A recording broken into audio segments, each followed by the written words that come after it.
Chapter 1. The day my family took me to federal court to prove I was unstable, they had no idea federal agents were already waiting outside the doors. My brother called me paranoid, my parents said I was overreacting, and his lawyer asked the judge to take control of my finances. I said nothing. I let them finish.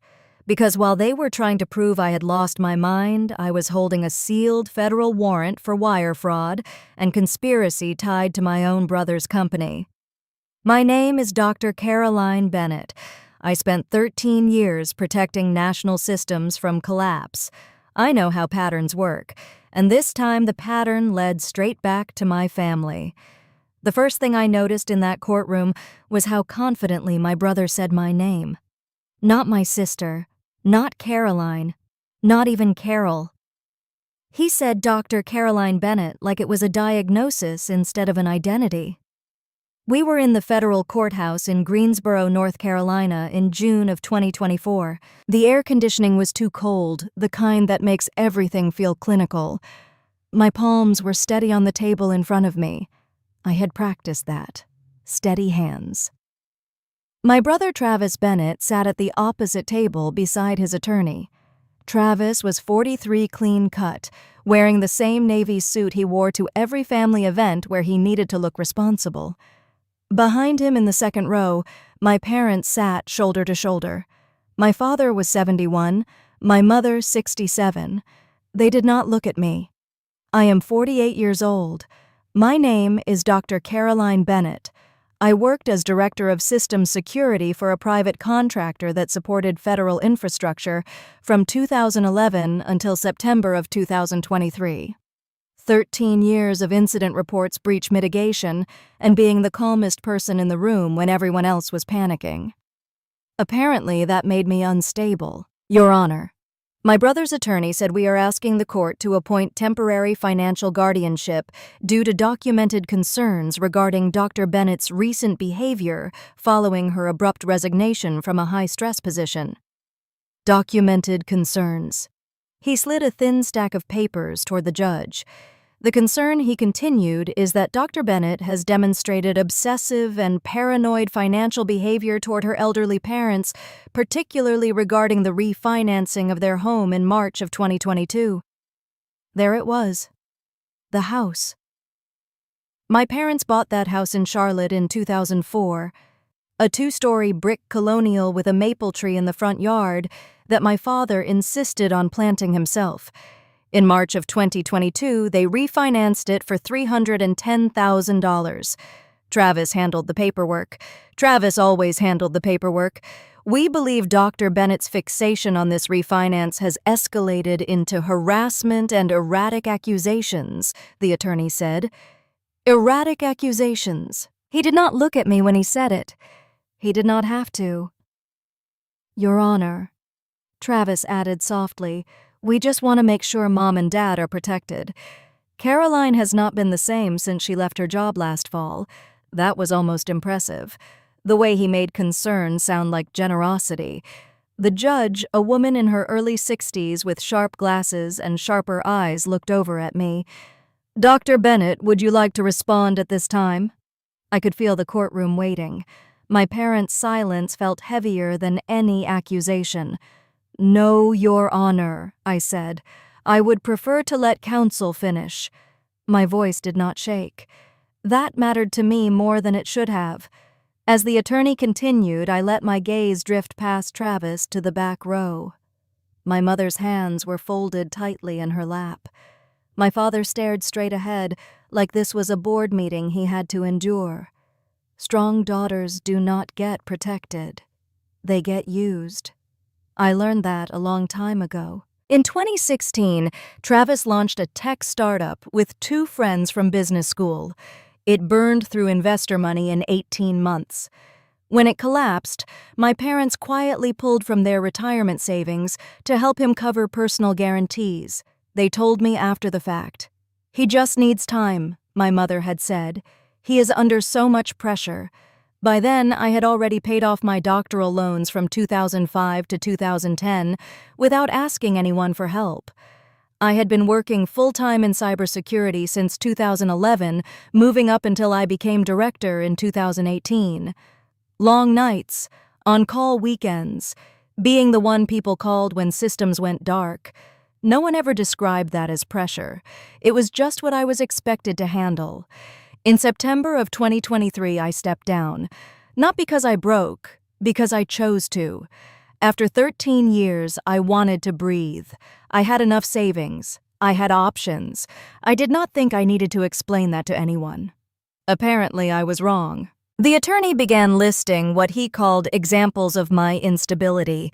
Emails questioning the refinance, requests for documentation, an insistence on reviewing bank statements, financial paranoia, he said. I almost smiled. In my field, patterns matter. Small inconsistencies are how breaches begin. You ignore them, and you lose everything. The judge interrupted. Counsel, are you alleging Dr. Bennett is incapable of managing her own finances, or that she poses a threat to her parents' financial well-being? We are alleging that her behavior has created distress and confusion for her elderly parents, the attorney replied smoothly. We are asking for limited guardianship over the property at issue. Limited guardianship. Over my parents' home. The same home they refinanced for $310,000 under paperwork my brother arranged through his firm. My firm. That was another detail they conveniently omitted. Travis is Chief Financial Officer of Harbor Ridge Capital, a private investment group he joined in 2019. The refinance in March of 2022 had been routed through one of their partner lenders. I kept my face neutral. Caroline, my mother said suddenly from the back row, her voice thin. We are just tired. We do not understand why you keep digging. There it was. Not why Travis did what he did, why I kept digging. Because something was wrong. But I did not say that yet. Instead, I sat there and let them build their case. Let them describe my questions as attacks. Let them imply that stepping away from a high-level security role meant I had unraveled. The judge looked back at me once more. Dr. Bennett, you will have the opportunity to respond fully. We will proceed in order. Order. I appreciated that word. As the attorney continued, my mind slid back to October of 2023. An email notification from the Department of Veterans Affairs had landed in my inbox by mistake. It was addressed to a man named Anthony Ramirez, age 59, regarding an adjustment to his disability compensation. I should never have seen it. It had been forwarded through a billing contact tied to one of Harbor Ridge's affiliate accounts. Most people would have deleted it. I did not. The amount referenced was $39,000. The timeline matched a transaction I had already noticed connected to the March 2022 refinance. It was small enough to hide inside a larger structure, large enough to ruin someone's year. I remember sitting at my kitchen table that night in October, staring at the numbers. The pattern was subtle, but it was there. Funds moved through an intermediary account. Cleared, dispersed, clean on the surface. That was when I requested the refinance documents from my parents. That was when Travis started calling me paranoid. Back in the courtroom, his attorney was finishing his argument.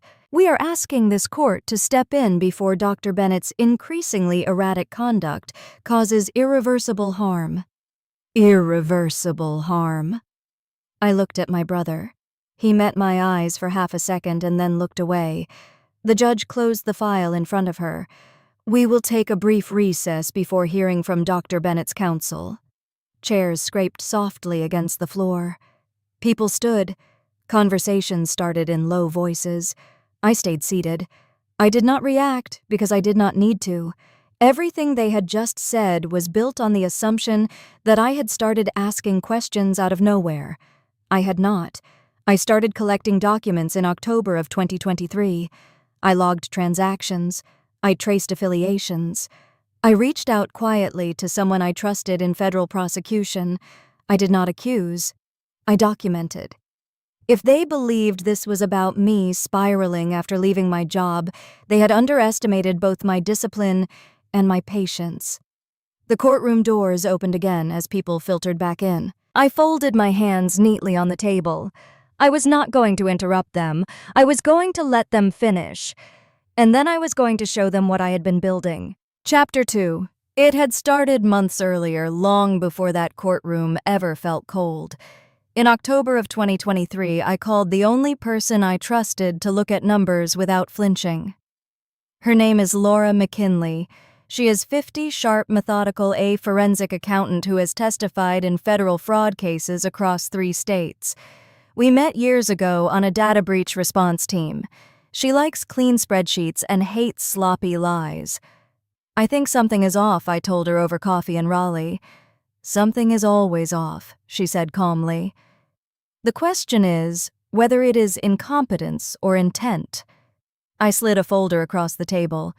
Refinance documents from March 2022, payment routing summaries, a stray billing record that had landed in my inbox by mistake. The name on the VA document was different now. It was a man named Harold Bishop, age 57, from Asheville. $38,000 in disability benefits flagged for adjustment. Laura flipped through the papers without speaking. "Where did you get this?" she asked. It came through an affiliate billing account tied to Ridgecrest Financial, the firm my brother joined in 2019. It was misdirected. Probably human error. Probably, she repeated, though her tone suggested otherwise. Over the next 3 weeks, we reconstructed transaction flows tied to Ridgecrest Financial from 2019 through the end of 2023. We did not hack anything. We pulled public filings, reviewed property records, matched corporate registrations, and requested bank statement copies that my parents reluctantly provided after I insisted. The total number grew slowly then, all at once. $412,000 in transactions that did not line up with the stated business purpose. Money moved through intermediary accounts cleared electronically, then dispersed. In July of 2022, there was a transfer that caught my attention. It matched the timing of Harold Bishop's lost benefit. $38,000 passed through a secondary holding account connected to a medical billing entity called Green Valley Behavioral Services. Green Valley was registered in Durham in 2020. The owner listed was Emily Carter, age 41. I knew her. She was married to my brother. That was the moment my stomach dropped. Laura looked up from her laptop and met my eyes. "You see it too," she said. "Yes." She turned the screen toward me. The billing codes used by Green Valley were technically valid. They were legitimate mental health service codes. But the patient identifiers attached to certain claims did not align with the publicly available VA compensation database. "These are clean codes attached to dirty patients," she said quietly. I leaned back in my chair. My brother's wife was a licensed counselor. She had opened Green Valley in 2020, right before telehealth exploded during the pandemic. On paper, everything looked compliant. "This is not sloppiness," Laura added. "This is structured. Structured. I went home that night and called my mother. Mom, I need to ask you something directly. Did Travis explain the refinance structure to you in March of 2022? He handled it," she said, her voice already tight. "We trusted him." "Why are you asking again?" "Because part of the refinance funds were routed through an affiliate lender tied to his firm." There was a pause. "You are overthinking this, Caroline. You left your job, and now you are looking for something to fix." "I am not looking for something to fix. I am looking at numbers that do not match." "You have always been intense," she replied softly. "It worries us. Intense.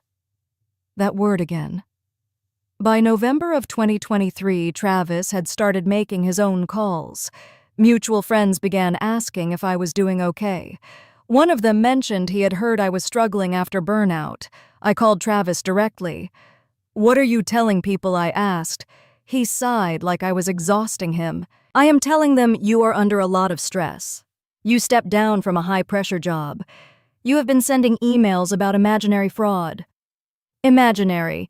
The refinance is not imaginary," I said. "The billing codes are not imaginary." "You think Emily is committing fraud," he said sharply. You think I am stealing from our own parents. I think something is wrong.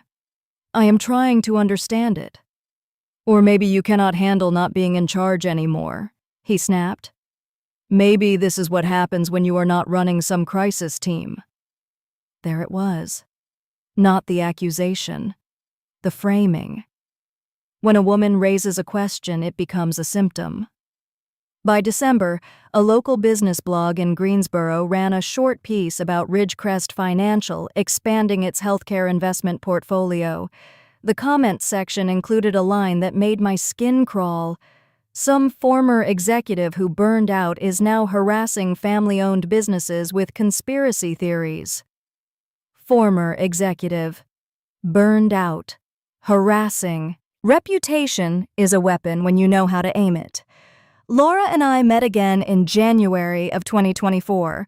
The total number still sat at $412,000. The patterns were consistent.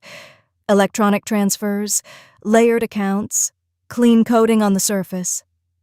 This crosses into federal territory, she said, especially with VA benefits involved. I nodded. I already knew. In early February of 2024, I contacted someone I had worked with years earlier during a cybersecurity task force collaboration. His name was Michael Torres, 56, assistant United States attorney based in Atlanta. He specialized in financial crime. We met in his office downtown. You understand what this means if you are right, he said after reviewing the summary Laura prepared. Wire fraud, conspiracy, potential identity theft linked to federal funds. I understand. He leaned back in his chair.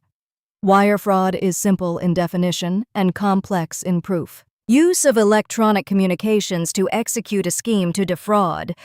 If VA benefits are involved, jurisdiction is federal. And conspiracy, I said. Agreement between two or more parties to commit that fraud. You do not have to pull the trigger yourself. You just have to participate. He tapped the document. These are strong indicators, but we need subpoena authority to go further. I am willing to cooperate fully, I said, whatever that requires. You will need to be prepared for pushback, he warned. Once we open this quietly, there is no easy way back. There was never an easy way back. In late February, Michael confirmed they would pursue subpoenas for bank records tied to Ridgecrest and Green Valley. The process was not dramatic. It was paperwork, sealed filings, quiet requests. At home, the tension escalated. Dad called one evening in March. Caroline, your brother says you are contacting federal attorneys. Is that true? Yes. There was silence. Then why would you do that to your own family? Because if these transactions are what I think they are, it is not just our family. You are blowing this out of proportion, he said. We trusted Travis. We trust Emily. Trust is not a substitute for verification, I replied. By April of 2024, Michael called with an update. The subpoena returns confirm layered transfers.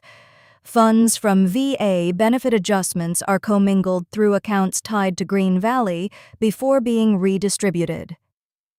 This is not accidental. I closed my eyes briefly. And the refinance. There is a structural link, he said. The March 2022 refinance funds pass through an affiliate lender that shares controlling interests with Ridgecrest. It creates liquidity. Liquidity. The house my parents bought in 2004 had become a tool. Laura called me later that evening.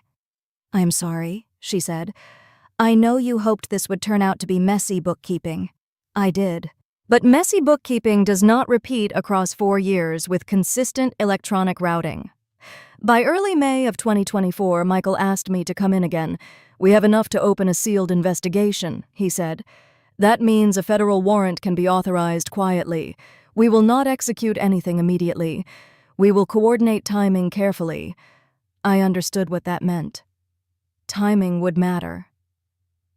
Are you prepared for what this will do to your family? He asked. I looked at the summary on his desk. $412,000. $38,000 from a veteran who could not afford to lose it. structured billing, layered transfers. "This is not about family anymore," I said. He studied me for a long moment, then nodded. "We will proceed." When I left his office that day in May of 2024, the air felt thick. The investigation was sealed. My cooperation was documented. The paper trail was no longer just mine. Back in Greensboro, Travis continued to tell people I was spiraling, that I could not let go of control, that I was imagining crimes where there were none. I did not argue publicly. I did not defend myself in comment sections. I let them think what they wanted, because by then the pattern was no longer a suspicion. It was evidence. Chapter 3. Facts do not care about family traditions. I kept telling myself that through March and April of 2024, when the numbers were no longer theoretical and the consequences were no longer abstract.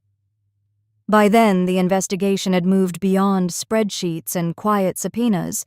It had begun to pull on threads that reached backward into the version of our family that everyone else believed in. In 2016, my brother Brandon Walker was 35 and convinced he was going to change the logistics industry with an app that promised to optimize regional freight routes. He rented office space in downtown Richmond, hired 3 developers, and took photos in front of whiteboards filled with arrows and buzzwords. It collapsed 18 months later. I remember the night he came over to my condo, sat at my kitchen table, and stared at the floor. "I just need more time," he said. "Investors pulled out too early." "You guaranteed part of the loan personally," I said. "What does that mean for you?" "It means I cannot let Dad find out how bad it is." He did not need to worry. Our parents already knew. 2 weeks later, my father withdrew money from a retirement account he had sworn never to touch. My mother called it a bridge. "We are just helping him bridge the gap," she told me. "He cannot fail like this." When I asked what would happen if he did, she looked at me like I had said something cruel. "You have always been strong, Lydia," she said. "You do not need that kind of help." Strong. It was meant as praise. It functioned as permission to ignore me. By March of 2024, as I reviewed documents tied to Apex Ridge Capital and Willow Creek Wellness, I saw that same instinct playing out in more sophisticated form. Brandon had not just been protected in 2016, he had been insulated. When his startup failed, our parents absorbed the shock. When his private equity firm launched in 2019, they praised his resilience. When Willow Creek Wellness opened in 2020 under his wife Dana's name, they celebrated their entrepreneurial spirit. And when the refinance on their house closed in April of 2022 for $325,000, they signed wherever he pointed. I drove to see them one afternoon in late March of 2024. The maple tree in their yard was taller than I remembered. "We need to talk about the refinance again," I said once we were seated in the living room. My father's jaw tightened. "We already talked about this." "No." "You talked." I listened. My mother folded her hands in her lap. "Brandon said you were contacting prosecutors. I am speaking with someone who understands federal financial law." "For what reason?" my father asked sharply.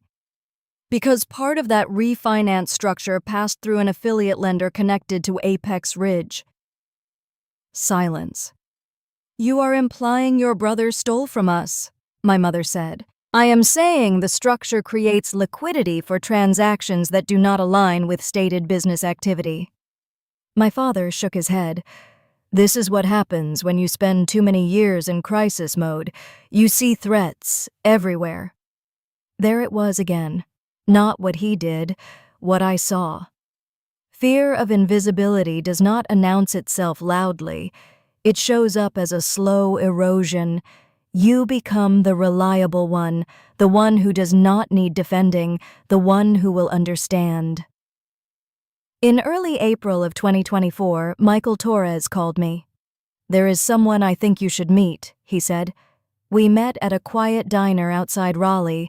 The man across from me introduced himself as Marcus Holloway, 58 years old, former Army sergeant, soft-spoken, steady hands. "I did not know where else to go," he said. Michael had already explained that Marcus had lost $38,000 in disability compensation in July of 2022. It had been flagged as adjusted due to billing discrepancies tied to Willow Creek Wellness. "I have never been to that clinic," Marcus said. "Never had an appointment there, but the paperwork says I did." He slid copies of the VA letters across the table. The dates matched the transaction Laura and I had traced. "What did it change for you?" I asked quietly. He hesitated, then answered without drama. "I postponed surgery on my shoulder. I figured it would get sorted out. It did not." No raised voice, no tears, just consequence. On the drive home, I replayed his words. If I stopped now, if I let my parents' discomfort outweigh my suspicion, Marcus would not be the last. Later that week, I called Brandon. "We need to talk about Willow Creek," I said. He laughed softly. "You are still on that. Marcus Holloway never stepped foot in that clinic." "You do not know what you are talking about." "I know billing codes were submitted under his identifier." His tone hardened. "You think Dana is committing identity theft? I think federal funds were misdirected." "You sound insane," he snapped. "You walked away from your job and now you are inventing crimes to feel important." There it was. When a woman raises a structured argument, she is called emotional. When she persists, she is called unstable. I did not raise my voice. "Wire fraud is defined by use of electronic communications to execute a scheme to defraud," I said evenly. "If VA benefits were rerouted, that falls under federal jurisdiction." He went quiet. "You are not a prosecutor," he said finally. "No," I replied, "but I know how patterns work." By mid-April, Michael confirmed that subpoena returns linked Willow Creek billing submissions to electronic transfers into a holding account controlled by Apex Ridge Capital. The transfers were layered, then dispersed. "This is not an isolated coding error," he said in his office. "It is a coordinated structure." "Conspiracy?" I asked. He nodded. "Agreement between parties to execute fraud. We do not need a signed document. We need consistent behavior and shared benefit." "And identity theft?" "If they submitted claims under individuals who did not receive services that qualifies, especially when tied to federal compensation." The legal language was calm. The implications were not. At home, my phone buzzed with messages from extended family. "Your parents are stressed. Brandon says you are pushing this too far. Maybe let it go. Let it go." In May of 2024, I met my mother for lunch. She looked smaller somehow. "You are tearing us apart," she said softly. "I am responding to what is already broken," I answered. "He just wants to succeed," she whispered. "So did Marcus Holloway," I said. She flinched at the name. I had not told them about him, not yet. By the third week of May, Michael called again. "The evidence supports a sealed federal warrant," he said. "We will request authorization. It will not be public. It will remain under seal until we choose to execute." "How long?" I asked. "Days, maybe weeks. Timing will depend on coordination." I sat in my car after that call, staring at the courthouse steps in Raleigh, the same building where Brandon had filed the civil petition questioning my financial capacity. He believed he was putting me on defense. He did not understand that federal jurisdiction changes the board entirely. When VA funds are involved, the case belongs to the United States. Later that evening, I received a text from him. "You need to stop. This is your last chance." I stared at the screen for a long time before responding. "There is no version of this where I stop." He did not reply. At the end of May, Michael confirmed the sealed warrant had been approved. The documentation was complete. The coordination plan was in place. Nothing had been executed yet. Nothing had changed publicly. But the structure was set. In the quiet before June, I sat at my desk and reviewed everything one more time. 4 years of transactions, $38,000 taken from a veteran, $325,000 leveraged through my parents' home, $412,000 in layered movement. This was never about money alone. It was about the cost of pretending not to see. When June came, the courtroom would not be the beginning. It would be the convergence. Chapter 4. By the time we stood in that courtroom in June, every thread I had pulled was tied to this one moment. The federal courthouse in Charleston felt colder than usual. My name was now Claire Bennett, 47 years old, former director of cyber risk at a defense contractor in Atlanta until I stepped down in September of 2023. Across from me sat my younger brother, Nolan Bennett, 42, Chief Financial Officer of Silver North Advisory Group. His attorney rose first. Your Honor, we renew our request for temporary financial guardianship over disputed assets tied to Mr. and Mrs. Bennett's residence in Mount Pleasant. Dr. Bennett's ongoing interference has created unnecessary financial instability. Instability again.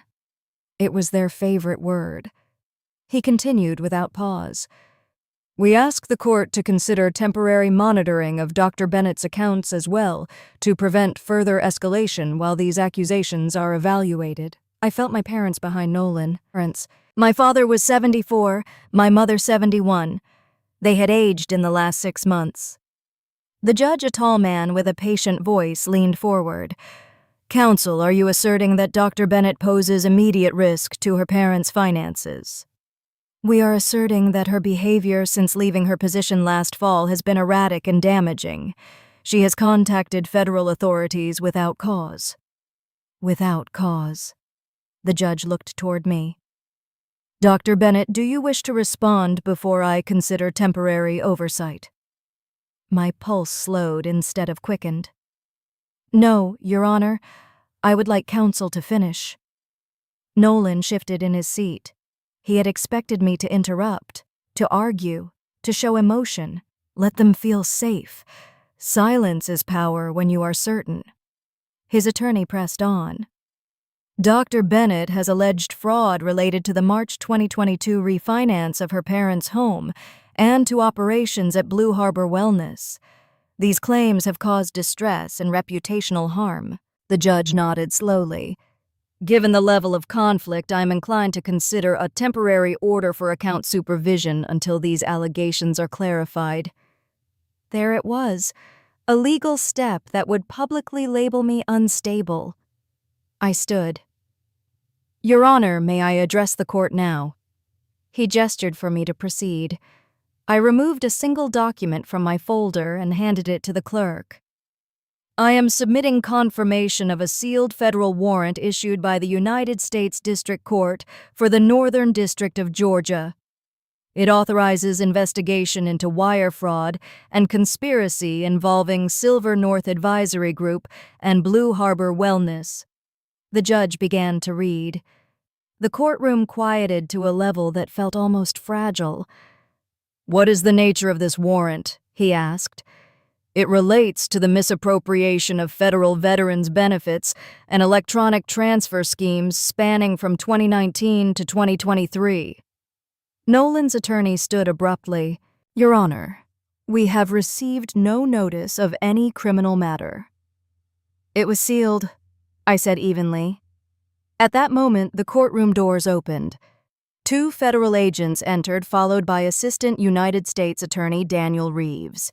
He nodded briefly to the judge. Your Honor, the United States is prepared to execute the warrant. The judge looked from the document to Nolan. Mr. Bennett, please stand. Nolan rose slowly. One of the agents stepped forward. Mr. Nolan Bennett, you are under arrest on suspicion of wire fraud and conspiracy to commit fraud involving federal funds.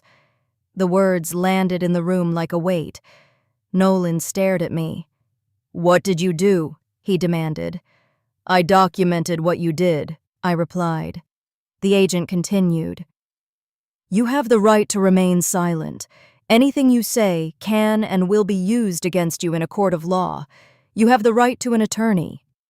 Nolan let out a short, sharp laugh. This is ridiculous. You think you understand pressure. You walked away from your job because you could not handle it. His voice dropped lower. You have no idea what it takes to keep everything afloat. I did not answer. Behind him, his wife Marissa sat frozen. Another agent approached her. Ma'am, you are not under arrest at this time. You are required to cooperate in an ongoing investigation into billing practices at Blue Harbor Wellness. She shook her head. I followed the coding guidelines. I did what my accountant told me. That will be reviewed, the agent said calmly. Daniel Reeves stepped forward slightly. Corporate accounts tied to Silver North Advisory Group are being frozen effective immediately pending further review.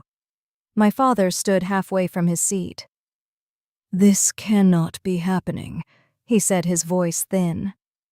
It already has, I answered quietly.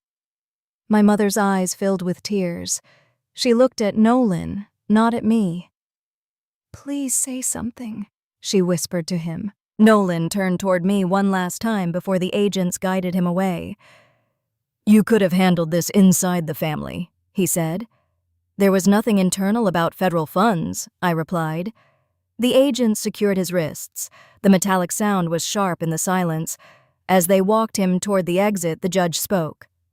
This civil petition is stayed pending resolution of the federal matter. Stayed.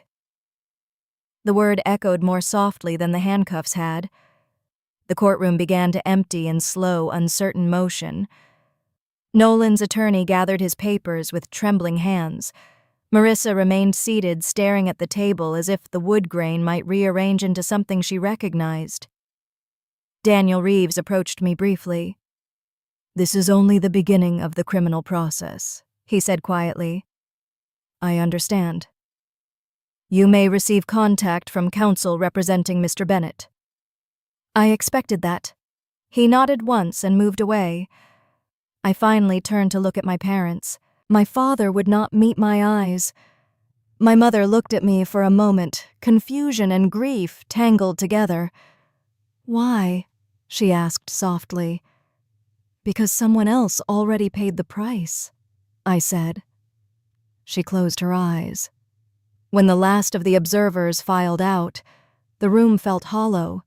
No applause, no vindication, just the absence of argument. I gathered my folder slowly. There was no surge of triumph, no satisfaction, only stillness. The door closed behind the final agent escorting Nolan down the hall. The echo of their footsteps faded, and in that quiet, the case that began as a family dispute had shifted entirely, leaving nothing in the room but the weight of what had been uncovered. Chapter 5. The silence did not follow me home. By July, the story had moved far beyond the courtroom walls. News outlets in South Carolina and Georgia picked it up first, then national business blogs. Silver North Advisory Group had its corporate accounts frozen in late June. Federal filings became public record within weeks. Reporters did what reporters do. One of them, Claire Donovan from a regional business magazine, wrote an article that circulated faster than anything else. The headline described me as a corporate ice queen who brought down her own brother in a calculated move disguised as righteousness. I read it alone in my kitchen. She described my background in cybersecurity, my resignation in September 2023, and the federal warrant executed in June. She quoted unnamed sources who claimed I had always been competitive with Nolan. She framed my silence in court as coldness rather than restraint. The comment section divided instantly. Some people called me brave, others called me ruthless. One comment stuck with me more than the rest. It said no woman should destroy her family over money. It was never about money. By mid-July, the federal indictment formally charged Nolan with wire fraud and conspiracy tied to misappropriation of veterans' benefits from 2019 through 2023. Blue Harbor Wellness lost its operating license in August, pending investigation into fraudulent billing practices. The board cited irregularities in patient records and reimbursement claims. Marissa was not arrested, but she was subpoenaed for further testimony. Silver North's offices were closed pending review. My parents were not charged. Federal investigators determined they were not directly involved in structuring the transactions. However, their finances were placed under temporary monitoring due to exposure through the refinance in March 2022. Justice does not feel like peace. In late July, my phone buzzed with a message from Olivia, my 19-year-old niece. "Aunt Claire, can we talk?" I had not heard from her since the arrest. We met at a coffee shop near the university she attended in Columbia. She looked smaller than I remembered, her hair pulled back, her eyes rimmed with sleeplessness. "Is he really going to prison?" she asked quietly. "The case is ongoing," I said. "There will be hearings. It is not immediate." She stared into her cup. "Everyone at school knows. Some say you did the right thing. Some say you destroyed us." "I did not destroy anything," I said gently. "I exposed something that was already there." She swallowed. "Will we ever be a family again?" That question had no clean answer. "I do not know," I said honestly, "but being a family cannot mean protecting harm." She nodded slowly as if she understood more than she wanted to. In August, my mother called and asked to meet. We chose a park near their home in Mount Pleasant, early enough that the heat had not yet settled in. She looked older than 71. "I knew he was struggling," she said without preamble. "Since 2021, after some deals fell through, he said it was temporary." "And you believed him?" "I wanted to." She looked at her hands. "He said he just needed to move funds around, that it would stabilize. I did not ask questions." "You did not want him to fail again," I said. Her eyes filled. "We could not watch him collapse a second time." "And what about me?" I asked softly. "You were always fine," she whispered. "You did not need saving." Strong daughters do not get saved. They get expected. "I was not fine," I said. "I was just capable." She looked at me, then truly looked at me. "I was afraid if we confronted him, we would lose him." "You lost him anyway," I replied, not cruelly, just plainly. Boundaries are not cruelty. They are clarity. The federal case moved slowly through late August. Nolan's attorneys argued procedural issues. Hearings were scheduled. The press cycle shifted to other scandals, other stories. In September, I drove to Charlotte to sign paperwork for something that had been forming quietly in the background. Vanguard Identity Defense Initiative. The name had come to me during one of the long nights reviewing spreadsheets. If identity theft could unravel someone's life so easily, then someone needed to stand between the system and the people it failed. I rented a modest office space near downtown. 2 rooms, 1 small conference table, a secure server cabinet in the corner. Laura agreed to consult on financial reviews. Michael connected me with a network of pro bono attorneys willing to assist veterans and elderly clients facing fraudulent claims. It was not a dramatic launch. No ribbon cutting, no press conference. In late September, I received a letter in the mail. The return address was from Asheville. Inside was a short note from Marcus Holloway. He wrote that the VA had restored his $38,000 in disability compensation. He thanked me for not letting it go. I sat at my desk and read that line twice. Not letting it go, that was the difference. When I drove home that evening, the house was quiet. No one called, no one texted. There were no family dinners waiting, no group messages buzzing with updates. I unlocked the door and stepped inside. The silence felt different now. Not hostile, not empty, just mine. I stood in the living room for a moment thinking about the girl I had been when my brother's first business failed, when my parents withdrew their savings to protect him. Thinking about the woman who sat in that courtroom and handed a document across the bench. I did lose something. I lost the illusion that loyalty means silence. I lost the version of my family that pretended not to see. But I did not lose myself. Justice does not feel like celebration. It feels like standing alone in a quiet room knowing you chose truth over comfort. If you have ever been told you were too strong to need protection, too intense to be believed, or too cold for setting boundaries, I hope this reminds you that clarity is not cruelty. Sometimes the most loving thing you can do is refuse to look away. And if you believe stories like this matter, if you want to hear more about what happens when ordinary people decide not to stay silent, stay with me. There is always more beneath the surface.